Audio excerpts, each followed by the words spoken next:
Hello everyone, it is so nice to connect with you and talk about the new habit for this week.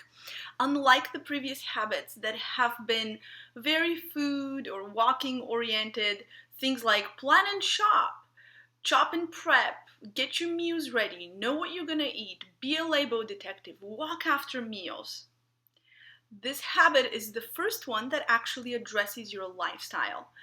And in the past, we have introduced this habit in week 1, but we waited this time because we thought that it would be much better to introduce this habit later when you have everything else under control. However, this habit is so incredibly important that it can collapse your whole healthy lifestyle if you don't have this one thing under control.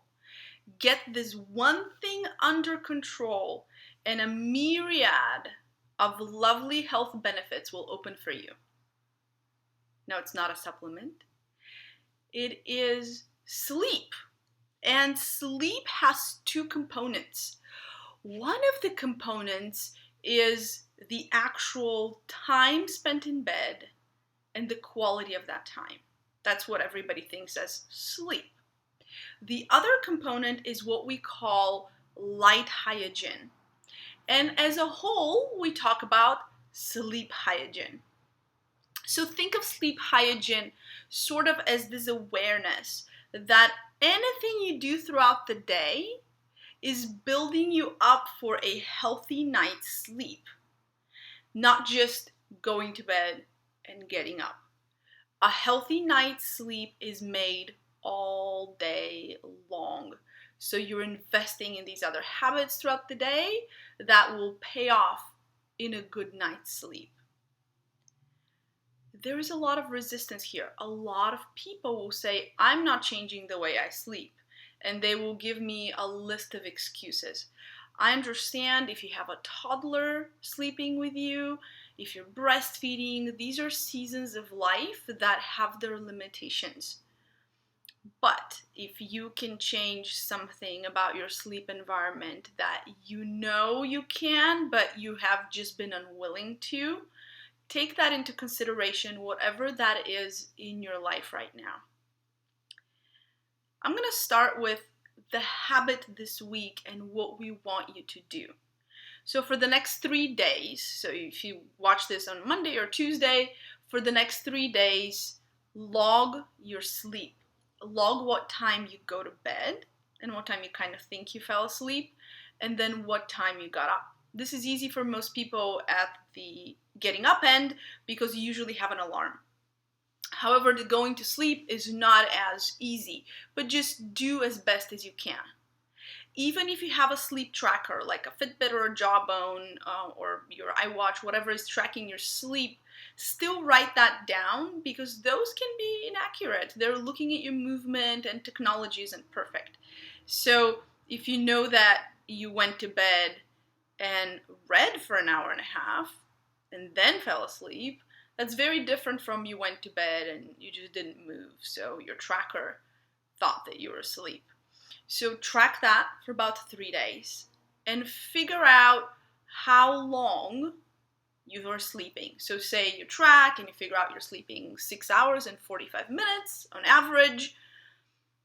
Try to rate if that is enough for you. Try to rate if in the morning you can wake up without your alarm, if you can wake up rested, if you look forward to getting up, or do you wake up and you have to snooze 1,700 times. You're one of those people, you look at their phones and there's an alarm for 5:05, 5:06, 5:08, 5:10, 5:10, 5:11, 5:12. Don't be one of those people. If you're one of those people, that means you're not, it's not really easy to wake you up, and that means you haven't had enough sleep. Especially if you're trying to wake yourself up in the midst of a deep sleep cycle. It's really not going to have you waking up rested. There's a certain rhythm of hormones that work on our waking up ability. So you want to make sure that you are ready to wake up when it's time to wake up. So you have figured out, say you're sleeping 6 hours and 45 minutes and you're waking up not rested. So you know that you need to sleep more. But usually we're busy in the morning. We have kids to take to school. Something is, gnawing at us that we have to get up early. So you can't really add more time in your morning. So you have to add time at night, which means you need to go to bed earlier. So figure out if it's half an hour earlier, if it's an hour earlier, make time to go to bed earlier. When Roland and I were practicing this, we started about 2 years ago practicing sleep hygiene very religiously. What we did is we just started going to bed much earlier. And I ended up finding out that I was sleeping something like 7.5 hours, but I actually needed 10. So I started going to bed super early, like 8:30, 8:45, even though my natural rhythm was to go to bed at like 10:45 or 11. So figure out when you need to go to bed so that when your alarm goes off, you've already opened your eyes on your own a couple of times before that. This may take a while. It takes people several months sometimes to dial this in. So don't think that we want you to be done with this week, right? It's going to take a while. If you have any sort of sleep challenges, consider a sleep study so that you can find out maybe you're not breathing well while you're sleeping. So this needs to be addressed. Why are we so adamant about getting enough sleep? If weight loss is your goal, which several of you, your goal is weight loss, being in the 90-day New Year reboot, but others just want to be healthier, we know that loss of sleep can really contribute to a lot of our modern diseases. Things such as type 2 diabetes, metabolic disease, heart disease. It can make you less resistant to colds and flus, so your immune system really takes a dive when you're not sleeping enough. And a lot of people will go, well, what can I take to support my immune system in the winter? It's like, just sleep. I mean, the days are shorter. Nature has figured out that you need to be in bed a little bit longer time. So just follow that. So that's one. Also, sleep is a powerful appetite regulator. When we deprive ourselves of sleep, we're more likely to overeat. We're also more likely to crave carbs and sugar. And also there's a behavior that happens called effort discounting. And this is from our friend Dan Pardee, who's a sleep researcher, and you will see an interview with him that I'm attaching in an email to you. Dan talks about effort discarding, and what that is if you are sleep deprived, you're more likely to go and do choices in life or have behaviors in life that take less energy. For example, after you come home from work, you usually go for a little walk with the dog.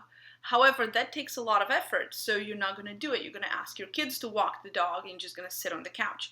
Or instead of making yourself a salad for lunch, you're going to have a protein bar. So you're trying to figure out how to save energy, how to do the easiest thing. And usually that goes in the direction of more laziness, less desire to move, and eating more food that's easily accessible in a package, easy to absorb. And you've probably felt some of this walking around the supermarket hungry.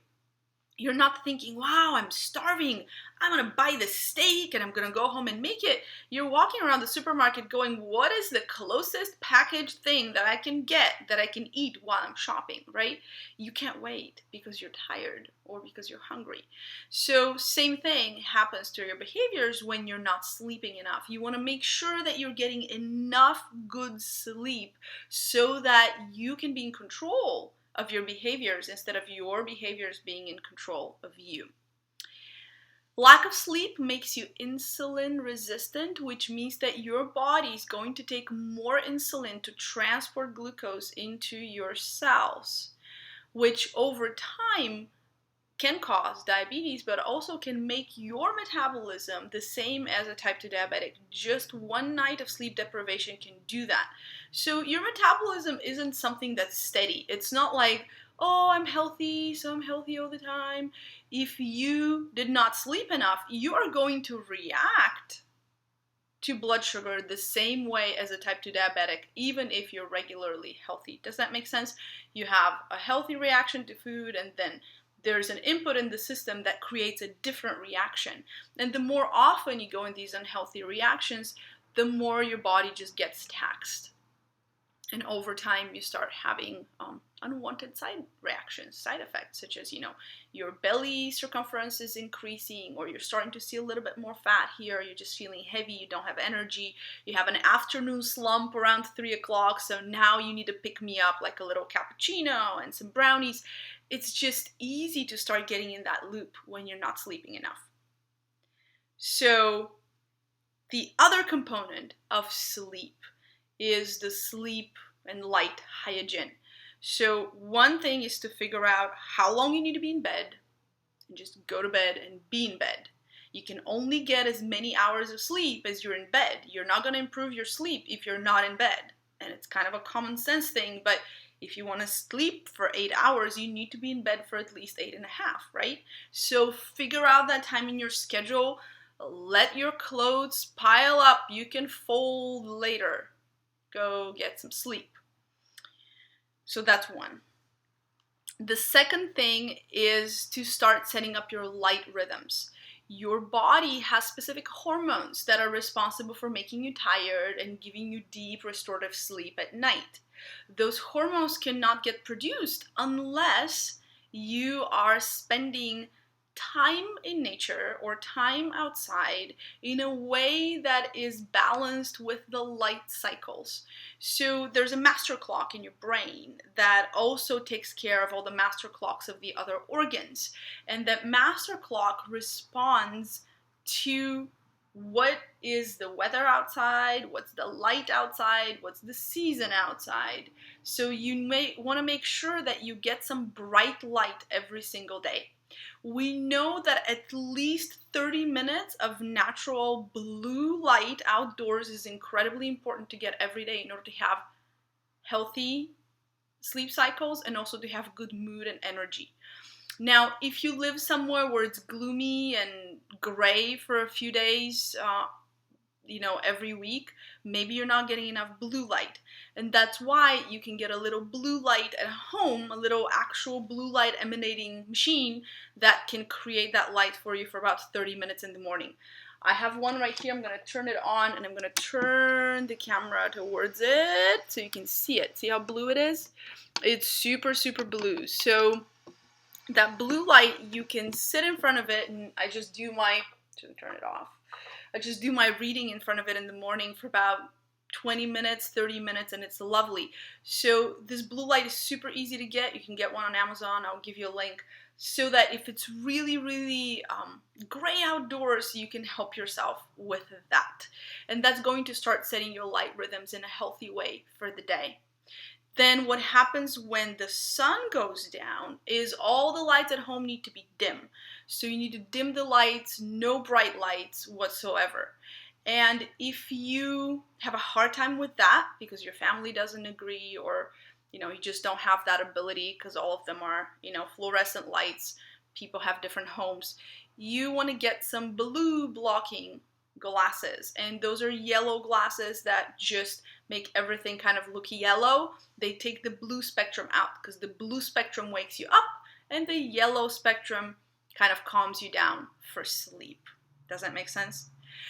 If you are watching screens, telephone screens, computer screens after sunset, all of those have blue spectrum of light, so that wakes you up.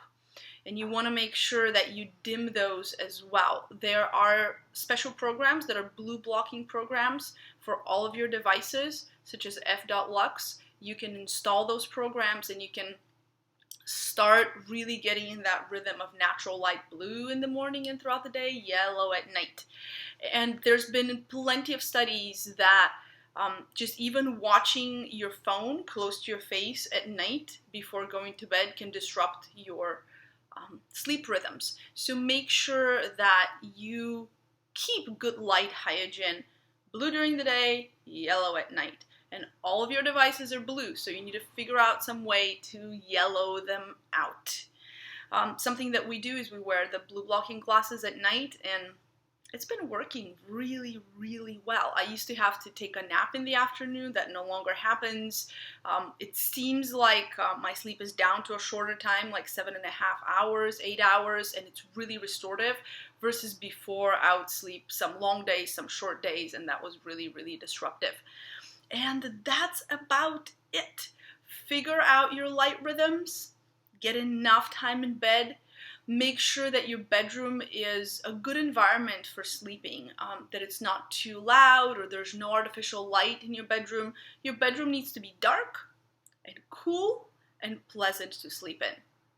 So let us know if you have any questions. I know sleep is a very personal subject and everyone has their own challenges, but is there an area where you can improve? Start improving there. Even if it's 30 extra minutes in bed, your body is going to thank you so much. Thank you for watching. Thank you for listening. And jump on the Facebook page to comment or email us. Sleep this week. Sleep, sleep, sleep. Blue during the day, yellow at night. At least 30 minutes outdoors. And see how your body thanks you. Thanks.